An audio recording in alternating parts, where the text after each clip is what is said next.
اعوذ باللہ من الشیطان الرجیم، بسم اللہ الرحمن الرحیم۔ السلام علیکم ورحمۃ اللہ وبرکاتہ۔ پروگرام سچ کے سفر میں آپ کی خدمت میں حاضر ہیں۔ ہم طارق چوہان صاحب کو سچ کے سفر پروگرامز میں خوش آمدید کہتے ہیں۔ السلام علیکم ورحمۃ اللہ وبرکاتہ۔ بہت بہت شکریہ ظہور صاحب، میں حاضر ہوں۔ وعلیکم السلام ورحمۃ اللہ وبرکاتہ۔ طارق چوہان صاحب، ہم آپ کو سچ کے سفر پروگرامز میں خوش آمدید کہتے ہیں۔ جیسا کہ پہلے اناؤنس کیا گیا تھا، آج کا پروگرامز کا موضوع حضرت مسیح موعود علیہ الصلوۃ والسلام کے لیکچر لاہور پر تبصرہ اور اس پر آپ روشنی ڈالیں گے، تو ہم آپ کو خوش آمدید کہتے ہیں۔ تو میں چاہتا ہوں کہ اگر آپ لیکچر لاہور پر کچھ روشنی ڈالیں، اور انشاءاللہ تعالی میں آپ سے کچھ سوالات بھی کرتا رہوں گا۔ اگر آپ ہمیں بتائیں کہ یہ لیکچر لاہور حضور علیہ الصلوۃ والسلام نے کب دیا اور اس کا پس منظر کیا ہے، اور اس کے بارے میں کچھ انشاءاللہ تعالی آپ سے سوال بھی کریں گے۔ جی شکریہ۔ یہ لیکچر لاہور یہ 3 ستمبر 1904 کو یہ لیکچر پڑھ کر سنایا گیا، اور لاہور کے مقام پر ایک عظیم الشان جلسہ میں، اور جو اخبار عام تھا اس کے مطابق حاضرین جلسہ کی تعداد تقریباً 10-12 ہزار سے بھی زیادہ تھی، اور لوگ بہت شوق سے اس لیکچر کو سننے کے لیے دور دراز سے تشریف لائے تھے۔ اس کی ایک وجہ تو یہ تھی اس لیکچر کے دینے کی کہ حضرت مرزا غلام محمد علیہ السلام اپنی جو تعلیم تھی دین اسلام کی وہ پیش کرنا چاہتے تھے، اور بڑی صراحت سے انہوں نے دوسرے مذاہب یعنی عیسائیوں اور ہندوؤں کی جو تعلیم ہے اس کے ساتھ مقابلہ کر کے بتایا کہ صرف اسلام کی ہی تعلیم ایسی ہے جو سچی معرفت الہی انسان کو دیتی ہے۔ دوسری وجہ تھی کہ وہاں پہ ایک کسی اور شخص نے مسیحیت کا دعویٰ کیا تھا، اور وہاں کے ان کے ایک حامی نے حضرت مرزا غلام محمد علیہ السلام کو مقابلہ کی دعوت دی، تو حضرت مرزا غلام محمد علیہ السلام نے اس کے بارے میں فرمایا، اسی لیکچر لاہور میں شروع میں آپ نے لکھا ہوا ہے کہ میں 12 دن سے لاہور میں مقیم ہوں، لیکن اس وقت تک تو کسی نے میرے ساتھ اس طرح کی بات نہیں کی، اب جب کہ میرا پروگرام یہاں سے جانے کا ہے تو یہ انہوں نے کر دیا ہے۔ تو اس کے متعلق انہوں نے یہی فرمایا کہ یہ جو میں لیکچر پڑھوں گا یہ اخبار میں بھی شائع ہوگا، تو یہ صاحب جو مسیحیت کا دعویٰ رکھتے ہیں وہ بھی ایک تحریر اسی طرح کی لکھ کے وہ بھی بھیج دیں اخبار کو، تو جو قارئین ہیں وہ خود پڑھ کے دیکھ لیں گے کہ کس کی تحریر جو ہے جس سے روحانیت کو ترقی ملتی ہے۔ اور حضور علیہ السلام نے یہ بھی فرمایا کہ اس طریقے سے ہم جو بحث مباحثہ ہوتا ہے اس میں کئی دفعہ انسان کوئی ایسی باتیں بھی کر جاتا ہے جس سے دل بھی دکھ جاتے ہیں، تو اس سے بھی ہم بچے رہیں گے۔ آپ نے فرمایا کہ 10 سے 12 ہزار کے قریب لوگ جلسے پر شامل تھے، تو اس سے ثابت ہوتا ہے کہ اس زمانے میں حضرت مسیح موعود علیہ الصلوۃ والسلام نے امت محمدیہ کے ساتھ کھل کر اپنے موقف کو پیش کیا، اور لوگوں نے آپ کے موقف کو سنا، نہ کہ آج کے زمانے کو اگر دیکھیں تو جماعت احمدیہ نے جس طریقے سے بائیک آؤٹ کیا ہوا ہے کہ وہ کسی بھی مناظرے کے لیے مقابلے پر آنے کے لیے تیار نہیں ہے۔ تو حضرت مسیح موعود علیہ الصلوۃ والسلام کو اس وقت وہ ماحول موجود تھا کہ انہوں نے اپنے دلائل کو امت محمدیہ کے آگے کھول کھول کر بیان کیا۔ اس لیکچر کے شروع میں ہی حضرت مرزا غلام محمد علیہ السلام فرماتے ہیں کہ میں اس خدا کا شکر کرتا ہوں جس نے ایسی پرامن گورنمنٹ کے سایہ میں ہمیں جگہ دی جو ہمیں اپنی مذہبی اشاعت سے نہیں روکتی، اور پھر ہم اس گورنمنٹ کا بھی شکر ادا کرتے ہیں۔ تو عام طور پہ لوگ اعتراض کرتے ہیں کہ جی حضرت مرزا غلام محمد علیہ السلام نے انگریزی حکومت کی بڑی تعریفیں کی ہیں، تو ان لوگوں کو میں بتانا چاہتا ہوں کہ یہ حضرت مرزا غلام محمد علیہ السلام نے جو حکومت برطانیہ کی تعریفیں کی ہیں وہ اس وجہ سے نہیں کی کہ ان کو کوئی برات ان کی طرف سے ملیں گی، کیونکہ حضرت مرزا غلام محمد علیہ السلام کو کوئی خطاب وغیرہ وہاں سے نہیں ملا، نہ ان کو وہاں سے ان کو کوئی مال دیا گیا، بلکہ حضرت مرزا غلام محمد علیہ السلام نے جب بھی گورنمنٹ کی تعریف کی ہے تو ان کی گورنمنٹ کی اس صفت کی تعریف کی ہے کہ حکومت برطانیہ کے سایہ میں مذہبی آزادی ہے، اور اسی مذہبی آزادی کی بدولت حضرت مرزا غلام محمد علیہ السلام کو اپنے الہی مشن کو پورا کرنے میں مدد مل رہی، اس لیے وہ حکومت برطانیہ کے ہمیشہ شکر گزار رہے ہیں۔ دوسری بات یہ ہے کہ عیسائیت جو حکومت برطانیہ کا مذہب تھا،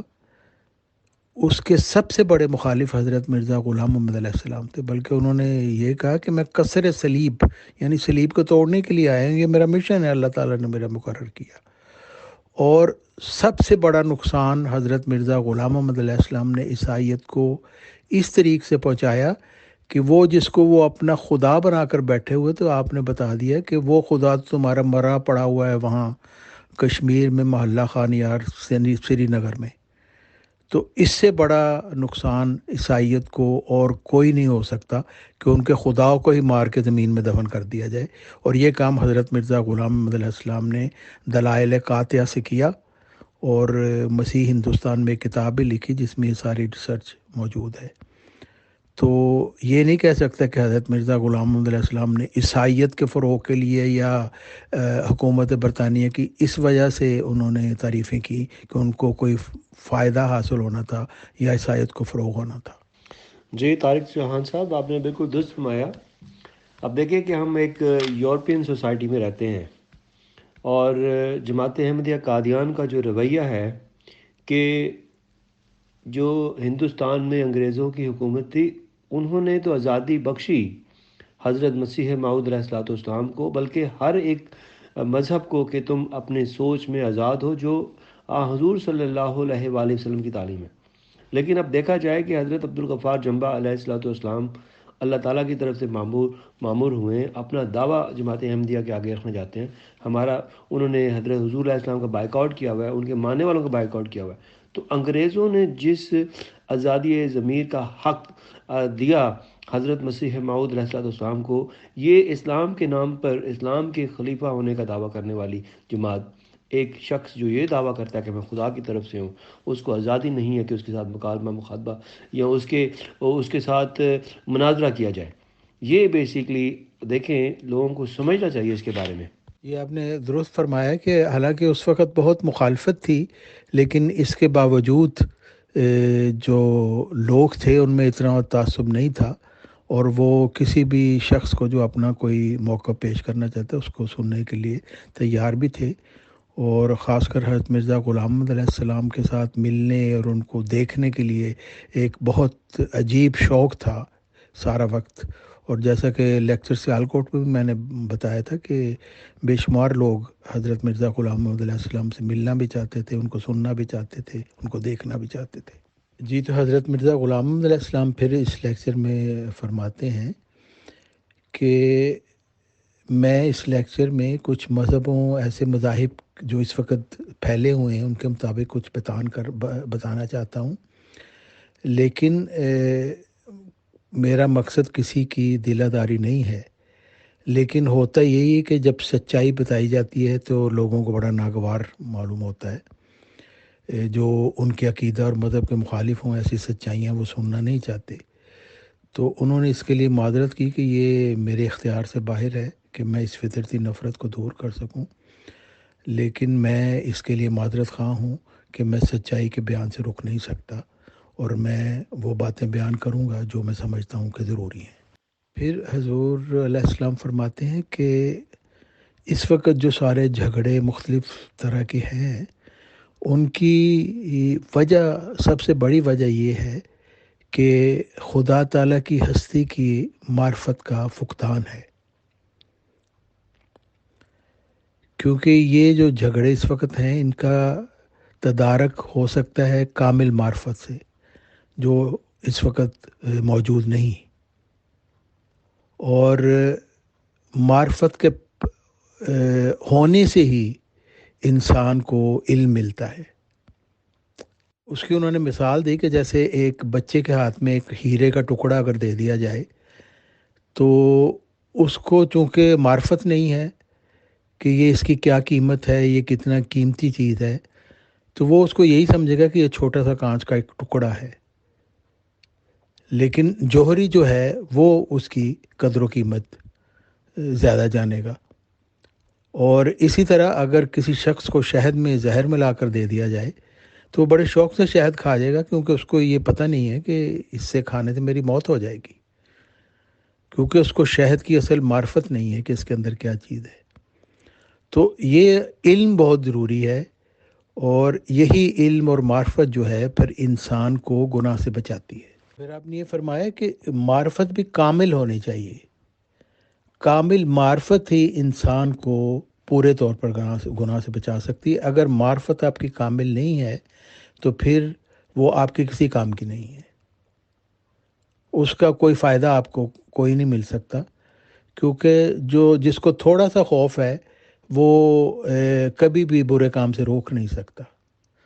تو خدا تعالیٰ کی معرفت کاملہ جو ہے وہ انسان کو گناہ سے بچاتی ہے اور اللہ تعالیٰ کے قریب کر دیتی ہے۔ جیسے کہ قرآن مجید میں بھی ارشاد ہے کہ یہ جو تم قربانیاں کرتے ہیں ان کا گوشت اور خون خدا تعالیٰ کو نہیں پہنچتا، بلکہ اصل چیز جو خدا تعالیٰ کو پہنچتی ہے وہ تقویٰ ہے۔ وہ تمہارے اندر خدا تعالیٰ کے لیے کامل محبت جو ہے وہ ہے اصل چیز، اور کامل محبت کامل معرفت کے بغیر پوری نہیں ہو سکتی، اور کامل معرفت اور کامل محبت کے بغیر حقیقی قربانی کا مقصد بھی حاصل نہیں ہو سکتا۔ پھر آپ فرماتے ہیں کہ اللہ تعالیٰ جو ہے وہ رحیم و کریم ہے، اور وہ تمام طاقتوں اور تمام قوتوں کا مالک ہے، اس کے بغیر کچھ بھی ممکن نہیں۔ اور اس کی رحمتیں دو قسم کی ہیں، ایک وہ جو بغیر کسی عمل کے اللہ تعالیٰ نے ہمیں عطا فرما دی، جیسے کہ زمین، چاند، سورج، ہوا، پانی، جو ہماری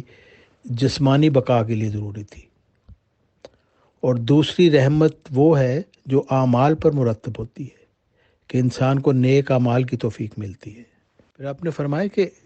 چونکہ اللہ تعالیٰ ہر عیب سے پاک ہے، ہر نقصان سے مبرہ ہے، اور وہ چاہتا ہے کہ انسان بھی اس کی تعلیم کی پیروی کر کے عیبوں سے پاک ہو جائے۔ اور جیسا کہ اللہ تعالیٰ فرماتا ہے کہ من کان فی ہذہ اعمی فہو فی الآخرۃ اعمی، یعنی جو شخص اس دنیا میں اندھا رہے گا وہ آخرت میں بھی اندھا ہوگا، مرنے کے بعد جب وہ اٹھایا جائے گا تو وہ اندھا ہی اٹھے گا، کیونکہ خدا کو دیکھنے کے لیے جو حواس اس دنیا میں ملتے ہیں ان سے وہ محروم رہا۔ اور یہ جو حواس خدا تعالیٰ کو دیکھنے کے ہیں یہ انسان کو اللہ تعالیٰ کی معرفت سے اور پھر نیک اعمال بجا لانے سے ملتے ہیں، اور اگر انسان ان سے محروم رہے تو وہ پھر آخرت میں اندھا اٹھے گا، اور یہ ایک جہنم کی صورت ہوگی اس کے لیے، کیونکہ وہ خدا تعالیٰ کو نہیں دیکھ سکے گا، لیکن اس کی روح اس طرف کو کھنچے گی، لیکن جب وہ خدا کو نہیں مل سکے گا تو پھر وہ اس کے اندر جو پچھتاوے ہوں گے وہ ایک جہنم کی آگ اس کے دل میں بھڑکا دیں گے۔ پھر قرآن شریف میں اللہ تعالیٰ فرماتا ہے کہ جو شخص چاہتا ہے کہ اسی دنیا میں اس کو خدا کا دیدار نصیب ہو جائے، جو حقیقی خدا اور پیدا کنندہ ہے، پر چاہیے کہ وہ ایسے نیک عمل کرے جن میں کسی قسم کا فساد نہ ہو، یعنی ریاکاری نہ ہو، لوگوں کو دکھانے کے لیے عمل نہ ہو، بلکہ خالص اللہ تعالیٰ کی رضا کی خاطر ہوں، اور عاجزی اس کے دل میں ہو، اس کے دل میں تکبر نہ ہو، اور عمل جو ہیں وہ پرفیکٹ ہوں، ناقص اور ناتمام نہ ہوں، اور اس میں خدا تعالیٰ کی محبت کوٹ کوٹ کر بھری ہوئی ہو۔ اور اس کے لیے ضروری ہے کہ اس کے اعمال شرک سے پاک ہوں، اس کی سوچ شرک سے پاک ہو، تبھی وہ خدا تعالیٰ کی خاطر خالص ہو کر وہ اعمال کر سکتا ہے جو خدا تعالیٰ کی خوشنودی کا باعث ہیں اور جو خدا تعالیٰ کے حکموں کی فرما برداری میں کیے جاتے ہیں۔ اور پھر اللہ تعالیٰ توحید کے متعلق قرآن مجید میں فرماتا ہے، قل هو اللہ احد اللہ الصمد لم یلد ولم یولد ولم یکن لہ کفوا احد، یعنی تمہارا خدا وہ خدا ہے جو اپنی ذات اور صفات میں واحد ہے، نہ کوئی ذات اس کی ذات جیسی ازلی اور ابدی یعنی انادی اور اکال ہے، نہ ہی کسی چیز کی صفات اس کی صفات کے مانند ہے۔ جی آپ نے بالکل ٹھیک فرمایا طارق چوہان صاحب۔ در حقیقت اسلام وہ زندہ مذہب ہے جس کے سچے پیروکاروں کو خدا تعالیٰ نے تمام گزشتہ راست بازوں کا وارث ٹھہرایا ہے۔ اسی وجہ سے قرآن شریف میں اللہ تعالیٰ نے ہمیں یہ دعا سکھائی ہے کہ اہدنا الصراط المستقیم۔ انسان کا علم بھی محدود ہے اور وہ اس علم کے لیے کسی معلم کا محتاج ہے، لیکن خدا تعالیٰ کا جو علم ہے لامحدود ہے اور وہ اس کے لیے کسی معلم کا محتاج نہیں۔ اس کی سننے کی صلاحیت بھی لامحدود ہے، دیکھنے کی صلاحیت بھی لامحدود ہے، اور سورج کی روشنی کے لیے اس کی بینائی محتاج نہیں ہے، مگر انسان ان تمام چیزوں کے لیے محتاج ہے۔ اللہ تعالیٰ نے ہمیں یہ دعا سکھائی ہے اہدنا الصراط المستقیم صراط الذین انعمت علیہم غیر المغضوب علیہم ولا الضالین، ہمیں وہ راہ دکھلا جو ان راست بازوں کی راہ ہے جن پر تو نے ہر ایک انعام کرام کیا ہے، یعنی جنہوں نے تجھ سے ہر ایک قسم کی برکت پائی ہے اور تیرے مکالمہ مخاطبہ سے مشرف ہوئے ہیں۔ بس یہ اسلام کی فضیلت ہے، اور یہی حضرت مسیح موعود علیہ السلام نے فرمایا تھا لیکچر لاہور میں اس حوالے سے۔ اور پھر خدا تعالیٰ اپنے صفات میں مکمل ہے، اس کی کوئی بھی ایسی صفت نہیں ہے جو نامکمل ہو، کیونکہ اگر ہم یہ مان لیں کہ اس کی کوئی بھی صفت ناقص ہو گئی ہے تو پھر ہمیں یہ ماننا پڑے گا کہ اس کی تمام صفات ناقص ہیں، اور یہ اگر تصور رکھیں گے تو پھر توحید قائم ہی نہیں ہو سکتی۔ توحید قائم ہی جب ہو سکتی ہے جب ہم یہ سوچیں کہ خدا تعالیٰ اپنی تمام صفات میں بے مثل اور کسی اور کے مانند نہیں ہے، وہ غنی بالذات ہے، اس کو نہ باپ کی حاجت ہے نہ بیٹے کی حاجت ہے، اور یہ وہ توحید ہے جو مدار ایمان ہے اور جو خدا تعالیٰ نے انسانوں کو سکھائی ہے۔ اور توحید کے علم کے علاوہ پھر اللہ تعالیٰ فرماتا ہے کہ کس طرح کے اعمال اللہ تعالیٰ انسانوں سے چاہتا ہے تاکہ وہ انسانوں کے قریب ہو جائے، ان کو اپنی قربت سے مشرف کرے۔ جیسے کہ اللہ تعالیٰ فرماتا ہے کہ خدا تمہیں حکم دیتا ہے کہ انصاف کرو اور عدل پر قائم ہو جاؤ، اور اگر اس سے زیادہ کامل بننا چاہو تو پھر احسان کرو، یعنی ایسے لوگوں سے سلوک اور نیکی کرو جنہوں نے تم سے کوئی نیکی نہیں کی، اور اگر اس سے بھی زیادہ کامل بننا چاہتے ہو تو محض ذاتی ہمدردی سے اور محض طبی جوش سے بغیر نیت کسی شکر یا ممنون منت کرنے کے بنی نوع انسان سے نیکی کرو، جیسا کہ ماں اپنے بچے سے فقط اپنی طبی جوش سے نیکی کرتی ہے۔ یعنی اعمال کا سب سے اعلیٰ درجہ یہ ہے کہ اللہ تعالیٰ کی مخلوق سے ایسے محبت کی جائے بے لوث کہ جس کے بدلے میں انسان کچھ نہیں چاہتا، اور جس طرح کہ ماں کے اندر سے ایک جوش بچے کے لیے اٹھتا ہے، اس طرح کا جوش خدا تعالیٰ کی مخلوق کے لیے انسان کے اندر ہو۔ اور پھر کامل راست بازوں کے متعلق اللہ تعالیٰ فرماتا ہے کہ جب وہ غریبوں اور یتیموں اور اسیروں کو کھانا دیتے ہیں تو محض خدا کی محبت سے دیتے ہیں، ان کی کچھ ذاتی اغراض ان میں شامل نہیں ہوتی، اور وہ انہیں مخاطب کرتے ہوئے یہ بھی کہتے ہیں کہ یہ خدمت جو ہم تمہاری کر رہے ہیں یہ خاص خدا کے لیے ہے، اس کا نہ ہم تم سے کسی قسم کا بدلہ چاہتے ہیں، نہ ہم یہ چاہتے ہیں کہ تم ہمارا شکر کرو، بلکہ اس خدا کا شکر کرو جس نے ہمیں یہ توفیق دی کہ ہم تمہاری خدمت کر کے اپنے رب کو خوش کر سکیں، اور اس لحاظ سے ہم بھی تمہارے شکر گزار ہیں کہ تمہاری خدمت کر کے ہمیں اپنے رب کا قربت نصیب ہوئی۔ اور پھر جزا اور سزا کے متعلق اللہ تعالیٰ فرماتا ہے کہ بدی کا بدلہ اسی قدر بدی ہے جتنی کہ کی جائے، یعنی دانت کے عوض دانت اور آنکھ کے عوض آنکھ اور گالی کے عوض گالی۔ اور پھر اعلیٰ تعلیم یہ اللہ تعالیٰ نے انسان کو دی کہ جو شخص معاف کر دے، مگر ایسا معاف کرنا جس کا نتیجہ کوئی اصلاح ہو، نہ کہ کوئی خرابی، یعنی جس کو معاف کیا گیا ہے وہ کچھ سدھر جائے اور بدی سے باز آ جائے، تو اس شرط سے معاف کرنا انتقام سے بہتر ہوگا۔ اور پھر اللہ تعالیٰ خود وعدہ کرتا ہے ایسے شخص کو جو اس نیت سے کسی کو معاف کرے گا جس نے اس کے ساتھ زیادتی کی ہے، تو اس کو بدلہ اللہ تعالیٰ کی طرف سے دیا جائے گا۔ لیکن یہ تعلیم انتہائی مزہ کا خیز ہے، جیسے کہ عیسائیوں کی تعلیم ہے کہ کوئی ایک تھپڑ تمہارے منہ پر مارے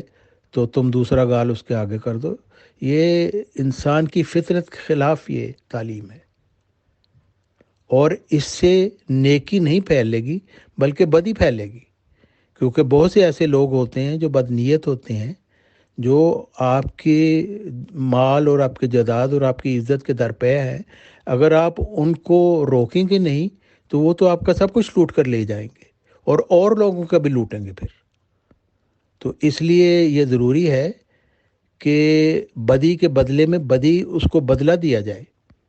اور معاف کرنے کا حق پھر وہی ہے جہاں انسان یہ جانتا ہے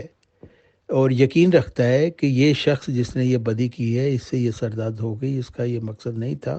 اور یہ اپنی اب اصلاح کر لے گا، تو پھر خدا تعالیٰ کی طرف سے بدلہ ملے گا انسان کو۔ کیونکہ اگر انسان خدا تعالیٰ کی خاطر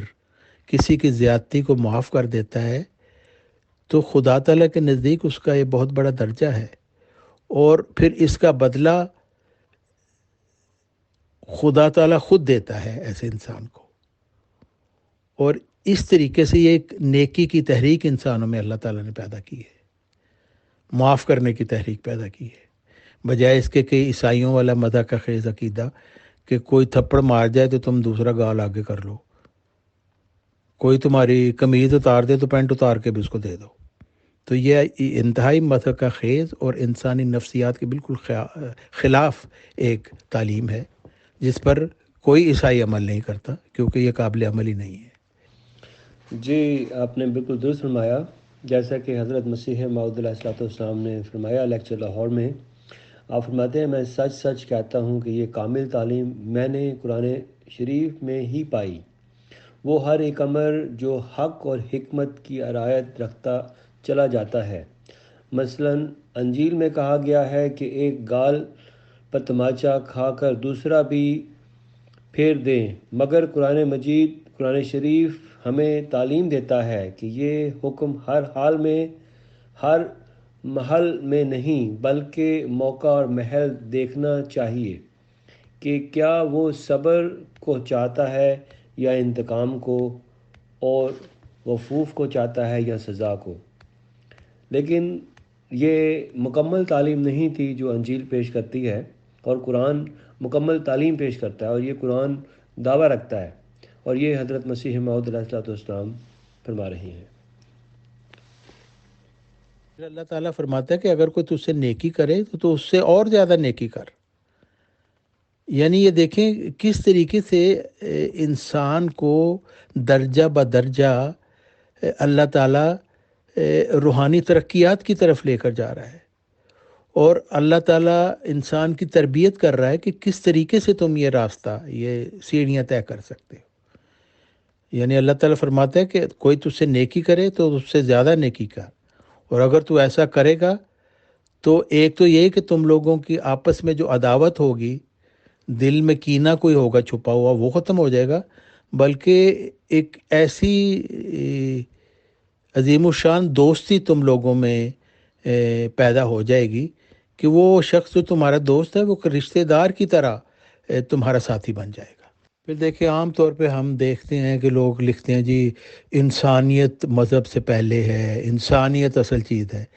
لیکن لوگ ایسے نادان ہیں، سمجھتے نہیں کہ انسانیت مذہب نے سکھائی ہے۔ انسان تو پہلے غاروں میں تھا، وحشی جانوروں کی طرح تھا، تو خدا تعالیٰ نے اپنا پہلا نبی بھیجا اس وقت انسانوں کی طرف کہ جو ان کو اخلاقیات کی تمیز سکھائے، آپس میں کس طرح برتاؤ کرنا ہے، ایک دوسرے کے مفادات کا کس طرح خیال کرنا ہے، ایک دوسرے کی کس طرح محبت پیدا کرنی ہے ایک دوسرے کے لیے اور دوسروں کے انسانوں کے لیے، اور صرف انسانوں کے لیے نہیں بلکہ تمام مخلوق کے خدا کے لیے انسان کے اندر ایک محبت پیدا ہو۔ یہاں تک کہ جب آپ ایک جانور کو اپنے گوشت کے لیے، گوشت کھانے کے لیے، اپنے خوراک کے لیے ذبح کرتے ہیں تو اللہ تعالیٰ نے اس کے متعلق بھی فرمایا ہوا ہے کہ چھری تیز کرو اور اس طریقے سے اس کو ذبح کرو کہ اس کو کم سے کم تکلیف ہو۔ یعنی اللہ تعالیٰ نے انسانوں کے دل میں تمام مخلوق کی ایک محبت پیدا کرنے کی کوشش کی ہے، کیونکہ انسانوں سے محبت بھی اس لیے ہے کہ وہ ہمارے اسی رب العالمین کے پیدا کرتے ہیں جس نے ہمیں پیدا کیا، اور جانوروں سے محبت بھی اس لیے ہے کہ اس کو بھی اللہ تعالیٰ نے ہی پیدا کیا ہے، جو ہمارا رب، ہمارا خالق اور ہمارا مالک ہے، اور اس نے بہت سارے جانور ہمارے فائدہ کے لیے پیدا کیے ہیں۔ اور کسی جانور کو دکھ دینا، تکلیف دینا، خدا تعالیٰ کو تکلیف دینا ہے۔ ایسے ہی ہے کہ کسی انسان کو اگر آپ تکلیف پہنچائیں تو خدا تعالیٰ کو اس سے تکلیف ہوتی ہے کہ وہ اس کی مخلوق ہے، اور جانور کو اگر کوئی دکھ اور تکلیف پہنچائے تو وہ بھی خدا تعالیٰ کو تکلیف دینا ہے۔ اس لیے جانوروں سے بھی محبت کرنا، ان کی ضروریات کا خیال کرنا بھی اللہ تعالیٰ کی طرف سے حکم ہے، کیونکہ وہ بھی اسی طرح مخلوق ہے جس طرح ہم اس کے مخلوق ہیں۔ لیکن جانوروں کو اللہ تعالیٰ نے انسان کی بھلائی کے لیے چونکہ پیدا کیا ہے، اس لیے خدا تعالیٰ نے ہمیں حکم دیا ہے کہ تم ان جانوروں کو اپنی خوراک کے لیے استعمال کر سکتے ہو، لیکن ہر لمحہ یہ خیال رہے کہ جانور کو دکھ اور تکلیف نہ دی جائے، کیونکہ اس کو بھی ویسے ہی درد ہوتی ہے جیسے انسان کو درد ہوتی ہے۔ اور اگر آپ ذبح بھی کرتے ہیں تو ایک عزت اور وقار کے ساتھ اس جانور کو کریں، اور اپنے دل میں خدا تعالیٰ کی محبت قائم رکھیں، جس نے آپ کو یہ حق دیا کہ ایک جان آپ لے سکتے ہیں اور اسے اپنے فائدہ کے لیے استعمال کر سکتے ہیں۔ یہ خدا تعالیٰ کا ہم پر بہت بڑا احسان اور اس کا رحم ہے۔ اور جانور کو استعمال کرنے، اس کا گوشت استعمال کرنے کے وقت انسان کو ہر وقت دل میں اللہ تعالیٰ کی حمد اور اس کی محبت دل میں رکھنی چاہیے، جس نے ہماری تمام ضروریات کا خیال کر کے ہمارے ہر قسم کے جسمانی نشو و نما کے لیے چیزیں پیدا کی۔ جی بالکل، اور قرآن مجید اور حدیث میں مسلمانوں کے آپس میں محبت کرنے کی بہت فضیلت بیان کی گئی ہے، اور رسول کریم صلی اللہ علیہ وسلم کا فرمان بھی ہے کہ جب کوئی بندہ کسی دوسرے سے اللہ تعالیٰ کی رضا مندی کے لیے محبت رکھتا ہے تو حقیقت میں وہ اپنے پروردگار کی ترکیم کرتا ہے۔ پھر اللہ تعالیٰ اخلاقیات کی تعلیم دیتے ہوئے فرماتا ہے کہ ایک دوسرے کا گلہ مت کرو، کیا تم پسند کرتے ہو کہ مردہ بھائی کا گوشت کھاؤ؟ یعنی غیبت سے منع کیا گیا۔ اور ایک قوم دوسری قوم پر ہنسی نہ کرے کہ ہماری اونچی ذات ہے، تمہاری کم ہے۔ ممکن ہے کہ وہ تم سے بہتر ہوں، اور خدا کے نزدیک تو زیادہ بزرگ وہی ہے جو زیادہ نیکی اور پرہیزگاری سے حصہ لیتا ہے۔ قوموں کا تفرقہ کچھ چیز نہیں، اور تم برے ناموں سے جن سے لوگ چڑھتے ہیں یا اپنی حد تک سکتے ہیں ان کو مت پکارو، ورنہ خدا کے نزدیک تمہارا نام بدکار ہوگا۔ اور بتوں سے اور جھوٹ سے پرہیز کرو، یہ دونوں ناپاک ہیں۔ پھر فرمایا کہ جب بات کرو تو حکمت اور معقولیت سے کرو، اور لغو کوئی سے بچو، اور چاہیے کہ تمہارے تمام اعضاء اور تمام قوتیں خدا کی تابع ہوں، اور تم سب ایک ہو کر، یعنی انسان اور اس کے اعضاء اور اس کی تمام قوتیں سب ایک ہو کر اللہ تعالیٰ کی اطاعت میں انسان لگ جائے۔ کچھ لوگ یہ کہتے ہیں کہ جی آپ جماعت احمدیہ کے لوگوں کو ان کا نام رکھتے ہیں۔ دیکھیں، خدا تعالیٰ نے مشرکین کو مشرک کہا ہے، وہ جو شرک کرتے ہیں۔ انکار کرنے کے والے کو خدا تعالیٰ نے کافر کہا ہے۔ اللہ اور رسول کا نافرمانی کرنے کو خدا تعالیٰ نے فاسق کہا ہے۔ تو یہ وہ نام ہے جو خدا تعالیٰ نے رکھے ہیں، اور جو شخص جس میں اس طرح کی چیزیں موجود ہوں گی تو اس کو وہی نام دیا جائے گا جو خدا تعالیٰ نے رکھا ہے۔ جو انکار کرے گا اس کو کافر کہا جائے گا، جو اللہ اور اس کے رسول کی نافرمانی کرے گا، حدیث مجددین کا انکار کرے گا، وہ فاسق کہلائے گا، کیونکہ خدا تعالیٰ نے یہ نام ان لوگوں کے رکھے ہیں۔ اور یہ کوئی گالی نہیں ہے بلکہ حقیقت کا اظہار ہے، جو یہ کرنا ضروری ہے تاکہ لوگ یہ سمجھیں کہ ان کے عقیدے میں کس طرح کی غلطیاں پیدا ہو گئی ہیں، ان کو پہچانیں اور ایسے بد عقیدوں کو چھوڑ دیں۔ پھر اللہ تعالیٰ انتباہ کرتے ہوئے انسانوں کو بتاتا ہے کہ اے وہ لوگوں جو خدا سے غافل ہو، تم دنیا طلبی میں اتنے زیادہ غافل ہو جاتے ہو کہ تم قبروں تک پہنچ جاتے ہو، یعنی موت تمہارے سامنے آ جاتی ہے، لیکن تم آخری وقت تک اس غفلت والی زندگی سے باز نہیں آتے۔ اور پھر اللہ تعالیٰ فرماتا ہے کہ عن قریب تمہیں یقین کامل ہو جائے گا، کیونکہ جب تمہاری موت تمہیں آ جائے گی اور اندھوں کی طرح تم آنکھ کھلے گی تمہاری اگلی دنیا میں، تو اس وقت تمہیں کامل یقین ہو جائے گا کہ واقعی جو خدا کے انبیاء ہمیں آ کر سمجھاتے تھے، جس سے ڈراتے تھے، وہ ایک بالکل سچی بات تھی۔ تو بہتر ہے کہ اس جگہ پہنچنے سے پہلے، اس مقام تک پہنچنے سے پہلے ہی تم باز آ جاؤ، یہاں تک کہ موت تمہیں آ لے۔ پھر اللہ تعالیٰ فرماتا ہے کہ وَلِمَنْ خَافَ مَقَامَ رَبِّهِ جَنَّتَانِ، یعنی جو خدا تعالیٰ کا تقوی اختیار کرے گا، اس سے محبت کرے گا، اس کے مقام اور عزت کو پہچانے گا، اس کی معرفت حاصل کرنے کی کوشش کرے گا، تو اس کو پھر خدا تعالیٰ کی طرف سے 2 بہشت ملیں گے۔ ایک بہشت تو اس کو اسی دنیا میں مل جائے گا، کیونکہ اس میں ایک پاک تبدیلی ہو جائے گی اور خدا اس کا متولی اور متکفل ہو جائے گا، اور دوسرے اس کو مرنے کے بعد ایک جاودانی بہشت عطا کیا جائے گا۔ اور جیسا کہ فرمایا رضوان من اللہ اکبر، کہ سب سے بڑی چیز جو ہے وہ تو اللہ تعالیٰ کی رضا ہے، اور یہ انعام اس کو ملے گا، اللہ تعالیٰ کی رضا اس کو ملے گی، اس وجہ سے کہ جب وہ اپنے دنیا میں تھا اور اس کو اختیار تھا، تو اس وقت اس نے خدا کا تقوی اختیار کرنا اور اپنے نفسانی جذبات کو کنٹرول کرنا اپنے اوپر مقدم کر لیا، اور اس کے بدلے میں خدا تعالیٰ کی محبت اختیار کر لی۔ اللہ تعالیٰ فرماتا ہے کہ کافروں کو ان میں ایک جلن رہتی ہے ہر وقت، کیونکہ وہ جہنمی زندگی بسر کر رہے ہوتے ہیں خدا تعالیٰ سے دوری کی وجہ سے، اور زنجیر اور توق گردن کے توق اور دل کے جلنے کے سامان ان کے اندر رہتے ہیں، ان کی ہوس پوری نہیں ہوتی، وہ دنیا کے پیچھے بھاگتے ہیں اور حاصل کرنے کی کوشش کرتے ہیں، لیکن ان کے اندر ٹھنڈ نہیں پڑتی، اور یہ وہ جو ہے دنیا کی محبت ان کے پیروں کی زنجیریں اور گردنوں میں ترک خدا کا ایک توق ہے، جس سے وہ سر اٹھا کر اوپر نہیں دیکھ سکتے، آسمان کی طرف نہیں دیکھ سکتے، خدا تعالیٰ کی طرف نہیں دیکھ سکتے، خدا تعالیٰ کی ہستی کا عرفان نہیں حاصل کر سکتے، دنیا کی طرف جھکے جاتے ہیں، اور دنیا کی خواہشوں کی ایک جلن ہے جو ان کے اندر ایک الاؤ کی طرح بھڑک رہی ہے، اور یہی ہے وہ جہنم جن کا کافروں سے وعدہ دیا گیا ہے۔ طارق چوہان صاحب، ابھی آپ نے بات کہی تھی کہ اس حوالے سے کہ اگر قرآن کسی کو فاسق قرار دیتا ہے تو اس کو فاسق ہی کہا جائے گا، جنہوں نے کفر کیا تو کافر ہی کہلائیں گے۔ اس حوالے سے میری بات میرے ذہن میں آئی ہے، وہ میں پوچھنا چاہ رہا تھا آپ سے کہ حضرت مسیح موعود علیہ الصلوۃ والسلام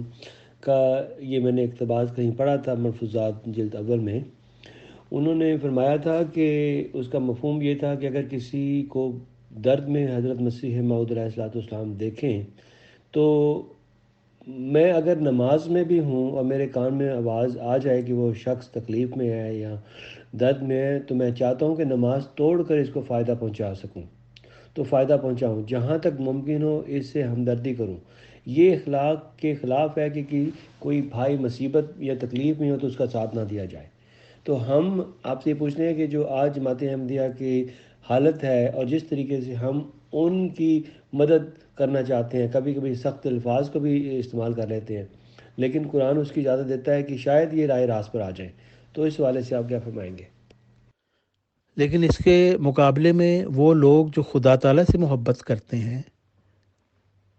وہ ان لوگوں کی طرح نہیں ہوتے، جن کی مثال اللہ تعالیٰ نے قرآن مجید میں اس کتے کی طرح دی ہے،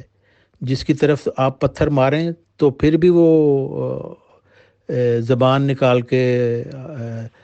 رکھتا ہے، اور نہ پتھر ماریں پھر بھی زبان اس کی نکالی ہوتی ہے، کیونکہ ایسے لوگ جو دنیا کی طرف جھک جاتے ہیں ان کی مثال ایسے دی گئی ہے کہ وہ کتے کی طرح ہیں۔ اگر وہ لوگ جو خدا تعالیٰ سے محبت کرتے ہیں، اس کا تقوی دل میں رکھتے ہیں، ان کے دلوں میں سے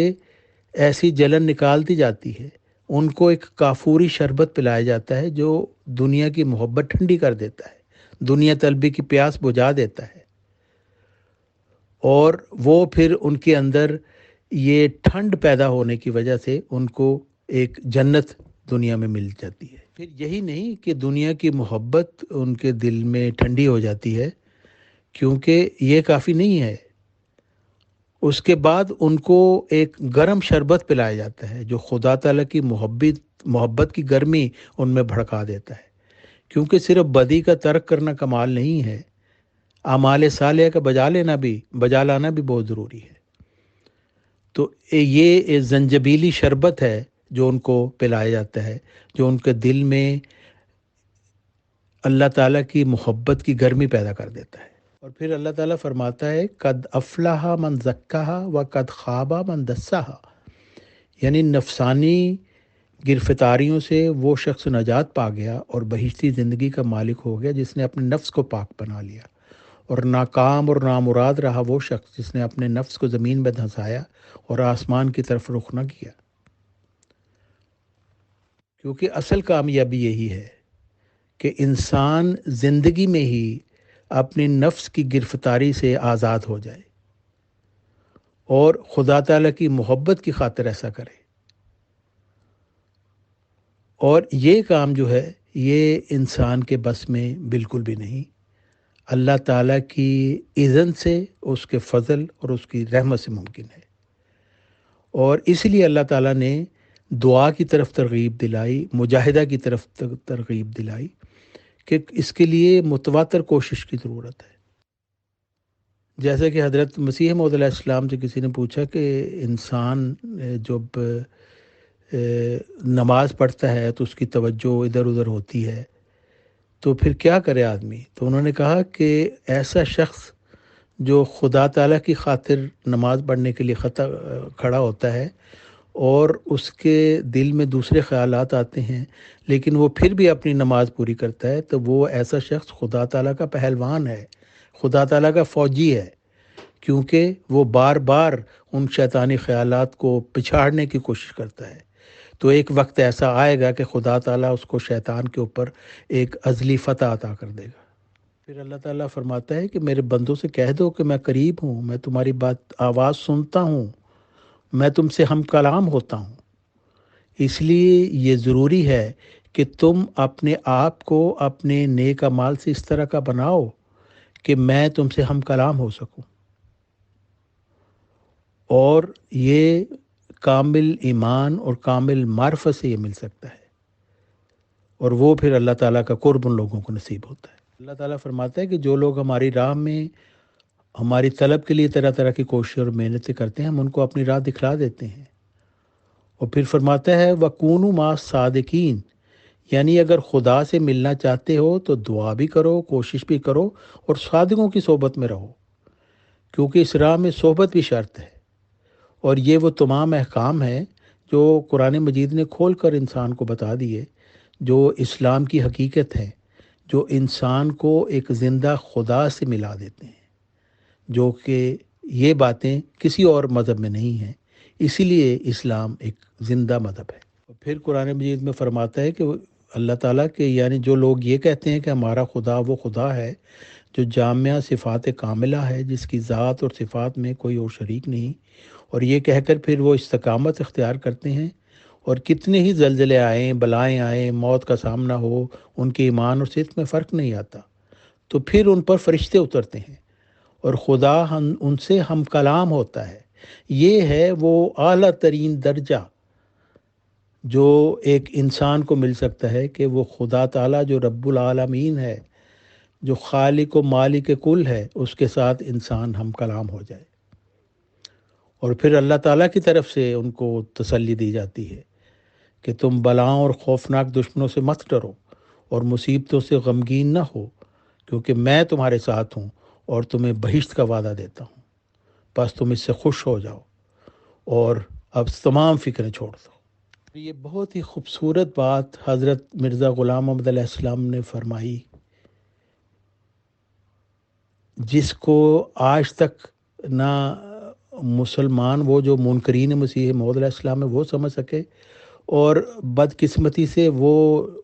احمدی جو اب مرزائیت کے پیروکار بن چکے ہیں، انہوں نے بھی حضرت مرزا غلام احمد علیہ السلام کی اس خوبصورت تعلیم کو بہت افسوس سے کہنا پڑتا ہے کہ انہوں نے رد کر دیا اپنی خاندانی مرزائی گدی کو چلانے کے لیے۔ دیکھیے حضرت مرزا غلام احمد علیہ السلام کیا فرماتے ہیں در حقیقت اسلام وہ مذہب ہے جس کے سچے پیروں کو خدا تعالیٰ نے تمام گزشتہ راست بازوں کا وارث ٹھہرایا ہے، اور ان کی متفرق نعمتیں اس امت مرحومہ کو عطا کر دی ہیں، اور اس نے اس دعا کو قبول کر لیا ہے جو قرآن شریف میں آپ سکھلائی تھی، اور وہ یہ ہے کہ اہدنا الصراط المستقیم صراط الذین انعمت علیہم غیر المغضوب علیہم ولا الضالین، یعنی ہمیں وہ راہ دکھلا جو ان راست بازوں کی راہ ہے جن پر تو نے ہر ایک انعام و اکرام کیا، یعنی جنہوں نے تجھ سے ہر ایک قسم کی برکتیں پائی ہیں اور تیرے مکالمہ مخاطبہ سے مشرف ہوئے۔ یہ ہے دعا جو خدا تعالیٰ نے ہمیں سکھائی، اور یہ وہ مقام ہے جس کے لیے اللہ تعالیٰ نے ہمیں جد و جہد کرنے کے لیے فرمایا، مکالمہ مخاطبہ الہیہ۔ لیکن خدا تعالیٰ تو انسان کو یہ انعام دینا چاہتا ہے مسلمانوں کو، لیکن مسلمان اپنی بدبختی سے خود ہی اپنے اوپر ان انعامات کی راہ بند کرتے ہیں، کہتے ہیں اب خدا کسی سے نہیں بولے گا۔ اور یہی بدبختی ان مرزائیوں کو ہے جو مرزائی خاندانی گدی کو چلانے کے لیے مکالمہ مخاطبہ الہیہ کا انکار کرتے ہیں، اور کہتے ہیں نہ خدا کسی کو مجدد بنا کے بھیجے گا، نہ نبی بھیجے گا، نہ مکالمہ مخاطبہ کرے گا، بلکہ مرزا خاندان کی خلافتی کمیٹی جو ہے وہی بس یہ خلیفہ بنا کے چھوڑتی رہے گی۔ یہ اللہ تعالیٰ ان لوگوں کو ہدایت دیں کہ کس طریقے سے حضرت مرزا غلام احمد علیہ السلام پر ایمان لانے کے بعد ان کی پاک تعلیم کو جو انہوں نے خدا تعالیٰ سے وحی سے پائی تھی اس کا یہ انکار کرتے ہیں اور اپنے لیے خود ہی جہنم تجویز کر لیتے ہیں۔ دیکھیں حضرت مرزا غلام احمد علیہ السلام کتنی خوبصورت بات فرما رہے ہیں، فرماتے ہیں پس جس دل میں یہ خواہش اور یہ طلب نہیں کہ خدا کا مکالمہ اور مخاطبہ یقینی طور پر اس کو نصیب ہو، وہ ایک مردہ دل ہے، اور جس دین میں یہ قوت نہیں کہ اس کمال تک پہنچا دے اور اپنے سچے پیروں کو خدا کا ہم کلام بنا دے، وہ دین من جانب اللہ نہیں اور اس میں راستی کی روح نہیں۔ ایسا ہی جس کسی نبی نے اس راہ کی طرف لوگوں کو نہیں چلایا کہ خدا کے مکالمہ اور مخاطبہ کے طالب ہوں اور کامل معرفت کے خواہاں ہوں، وہ نبی بھی خدا تک کی طرف سے نہیں ہے، اور وہ خدا پر افتراء کرتا ہے، کیونکہ انسان کا عظیم الشان مقصود جس سے وہ گناہوں سے نجات پا سکتا ہے یہی ہے کہ خدا کی ہستی اور اس کی سزا اور جزا پر اس کو یقین آئے، اور یہ غیب الغیب خدا پر یقین حاصل نہیں ہو سکتا جب تک اس کی طرف سے انا الموجود کی آواز نہ آئے، اور جب تک انسان اس طرف سے کھلے کھلے نشان مشاہدہ نہ کرے، کیوں کر اس کی ہستی پر یقین کامل آوے۔ دیکھیں جب یہ مسلمان جو منکر مسیح موعود ہیں اور یہ مرزائی خلافتی گدی کے پیروکار ہیں، جب یہ کہتے ہیں کہ اب خدا کی طرف سے کوئی نہیں آئے گا، اب خدا کا مکالمہ مخاطبہ بند ہو گیا ہے، تو یہ کتنا بڑا خطرناک دعویٰ کرتے ہیں۔ پھر وہ یہ کہتے ہیں کہ حضرت محمد صلی اللہ علیہ وسلم ایک مردہ نبی ہیں، نعوذ باللہ۔ حضرت محمد صلی اللہ علیہ وسلم نے خدا پر افتراء کیا، نعوذ باللہ، کیونکہ وہ آ کے مکالمہ مخاطبہ الہیہ کو انہوں نے بند کر دیا، اور وہ کہتے ہیں کہ ہم لوگ زندہ نہیں، ہم مردہ دل ہیں، کہ ہم خدا سے کلام کو پہنچ ہی نہیں سکتے کیونکہ ہم سمجھتے ہیں کہ اللہ نے یہ راستہ بند کر دیا۔ تو کتنی بڑی بدبختی ہے وہ لوگ جو نام نہاد ختم نبوت کے پیروکار ہیں اور یہ مرزائی خلافتی گدی کے پیروکار ہیں، یہ مردہ دل بھی ہوتے ہیں اور حضرت محمد صلی اللہ علیہ وسلم کے اوپر اتنا بھیانک الزام لگاتے ہیں کہ وہ خدا پر افتراء کرنے والے تھے، کیونکہ انہوں نے مکالمہ مخاطبہ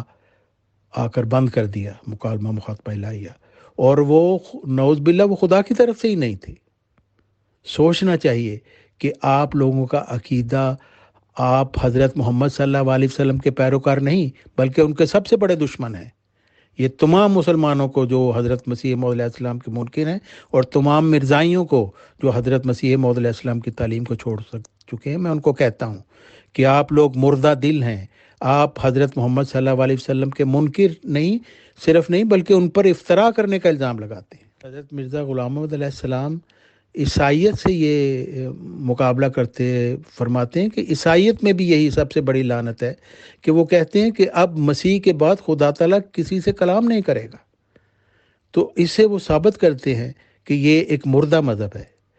اور ان کا جو مسیح تھا نعوذ باللہ وہ بھی ایک افتراء کرنے والا تھا خدا پر، کیونکہ ایسا نبی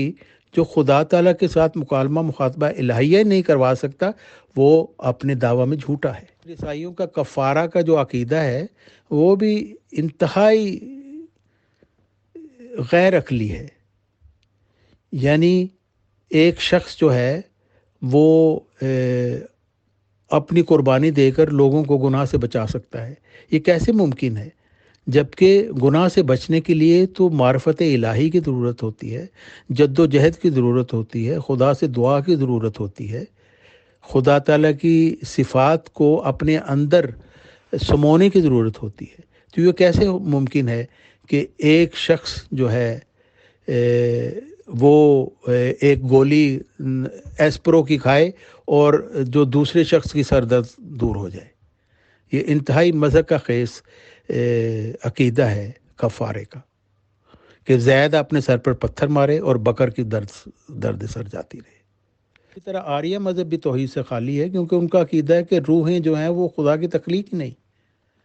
اور پھر جو خدا خالق ہی نہیں ہے اسے کیا حق ہے کہ انسانوں کو ہوا گون اور تناسق کے چکر میں ڈال کر انہیں ان کے ناکردہ گناہوں کی سزا دیتا رہے؟ یعنی ان کی بخشش کبھی نہیں ہوگی، وہ بار بار وہ کبھی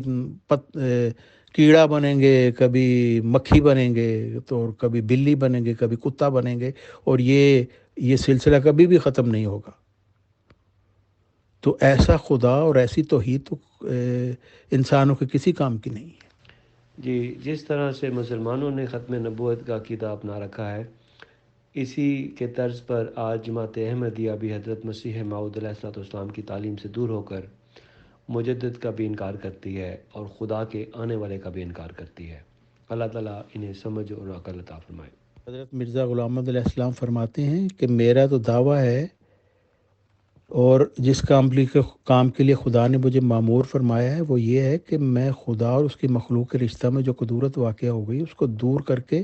محبت اور اخلاص کے تعلق کو دوبارہ قائم کروں، اور سچائی کے اظہار سے مذہبی جنگوں کا خاتمہ کر کے صلح کی بنیاد ڈالوں، اور وہ دینی سچائیاں جو دنیا کی آنکھ سے مخفی ہو گئی ہیں ان کو ظاہر کروں، اور خدا تعالیٰ کی محبت پیدا کر کے مکالمہ مخاطبہ الہیہ تک ان کو پہنچا دوں۔ یہ کام، یہ مشن ہر نبی کا ہمیشہ سے رہا ہے۔ اور پھر ایک اور بات جو حضرت مرزا غلام محمد علیہ السلام نے اس لیکچر لاہور میں فرمائی، اور جس کی بنیاد بنا کر کئی دفعہ یہ مرزائیت کے پیروکار ہیں وہ کہتے ہیں کہ جی بس اب کسی نے نہیں آنا، وہ حضرت مرزا غلام محمد علیہ السلام فرماتے ہیں اور پھر 7واں ہزار خدا اور اس کے مسیح کا، اور ہر ایک خیر و برکت اور ایمان اور صلاح اور تقوی اور توحید اور خدا پرستی اور ہر ایک قسم کی نیکی اور ہدایت کا زمانہ ہے۔ اب ہم 7ویں ہزار کے سر پر ہیں، اس کے بعد کسی دوسرے مسیح کو قدم رکھنے کی جگہ نہیں۔ اور یہ بیماری جو مسلمانوں کی تھی وہ مرزائیوں کی بھی وہی بیماری ہو گئی کہ مسلمانوں نے کہا خاتم النبیین کا مطلب ہے بس و بس، اب نبوت بند، کوئی نبی نہیں آئے گا۔ حالانکہ یہ مطلب نہیں تھا، یہ مطلب تھا کہ نبوت کے کمالات حضرت محمد صلی اللہ علیہ وسلم پر ختم ہو گئے، اور ان کو ایک خاص مقام ان کو ملا جو پہلے کسی نبی کو نہیں ملا، کہ ان کی اطاعت سے انسان کو نبوت کا انعام ملتا ہے، یعنی مکالمہ مخاطبہ الہیہ ملتا ہے۔ حضرت مسیح موعود علیہ السلام کا یہ فرمانا کہ اس کے بعد کسی دوسرے مسیح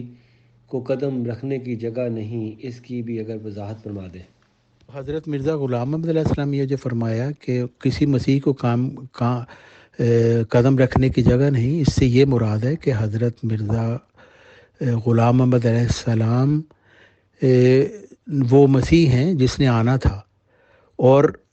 ان کے زمانے میں اب کسی اور مسیح نے نہیں آنا۔ وہ مسیح جس نے آسمان سے آنا تھا وہ بھی نہیں آئے گا، اور کوئی اور مسیح بھی نہیں آئے گا۔ لیکن حضرت مرزا غلام محمد علیہ السلام نے تو یہ صاف فرمایا ہے کہ مجددیت کا سلسلہ جاری ہے آیت استخلاف کے مطابق اور حدیث مجددین کے مطابق، اور آپ نے یہ بھی فرمایا ہے کہ اگر اللہ تعالیٰ چاہے تو 10,000 مسیح بھی آ سکتے ہیں، اور ایک خاص مسیح کی آپ نے ابن مریم کی خبر دی ہے جو آپ کی ذریت میں سے ہے۔ کیونکہ حضرت مسیح موعود علیہ الصلوۃ والسلام نے بہرحال یہ بھی فرمایا ہے کہ کئی ہزار مسیح آ سکتے ہیں، تو کیا حضرت مسیح موعود علیہ الصلوۃ والسلام یہ اس مسیح کی طرف اشارہ کر رہے ہیں جن کو امت محمدیہ نے آسمان پر زندہ بٹھا رکھا ہے کہ آسمان کی طرف سے کسی اور مسیح نے نہیں آنا، اور آنے والا شخص امت محمدیہ کا کوئی فرد ہوئے گا؟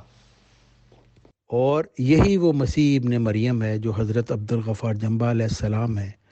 جو حضرت محمد صلی اللہ علیہ وسلم کی پیش گوئی کے مطابق اور حضرت مرزا غلام محمد علیہ السلام کی پیش گوئی کے مطابق آج لوگوں کی ہدایت کے لیے اللہ تعالیٰ کی طرف سے مبعوث ہوئے۔ آپ 15ویں صدی ہجری کے مجدد بھی ہیں، موعود مسلح بھی ہیں، اور مسیح ابن مریم موعود مسیح ابن مریم بھی ہیں جس کی خبر حضرت محمد صلی اللہ علیہ وسلم نے بھی دی اور حضرت مرزا غلام محمد علیہ السلام نے بھی دی۔ اور آج جماعت احمدیہ بار بار اس اقتباس کو پیش کرتی ہے اکثر ہی، اور وہ یہ کہتے ہیں کہ حضرت مسیح موعود مسیح کے رنگ میں آئے اور اب کسی اور مسیح کی ضرورت نہیں۔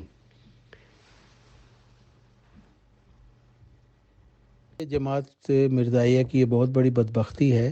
حضرت اللہ تعالیٰ قرآن مجید میں فرماتا ہے کہ یہ بدبختی کوئی نئی نہیں ہے۔ حضرت یوسف علیہ السلام کے زمانے میں ہی لوگوں نے کہنا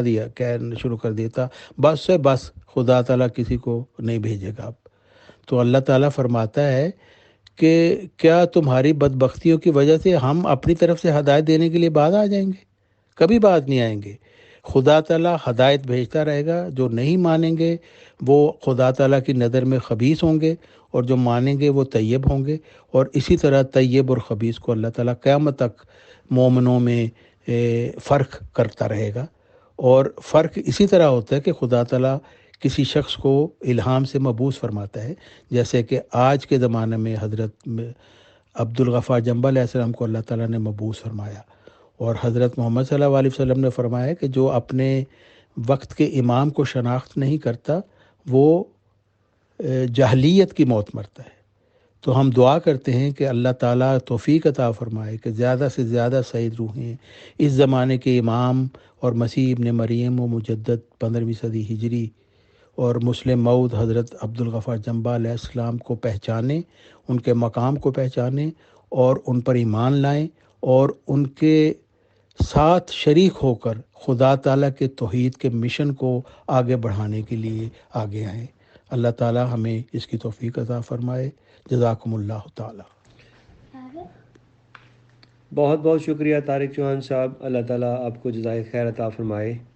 اور اللہ تعالیٰ سے دعا ہے کہ اللہ تعالیٰ ہمارے مسلمان بہن بھائیوں کو اور احمدی بہن بھائیوں کو اللہ تعالیٰ توفیق بخشے کہ وہ سچائی کو قبول کرنے والے ہوں۔ وآخر دعوانا الحمدللہ رب العالمین۔ السلام علیکم ورحمۃ اللہ وبرکاتہ۔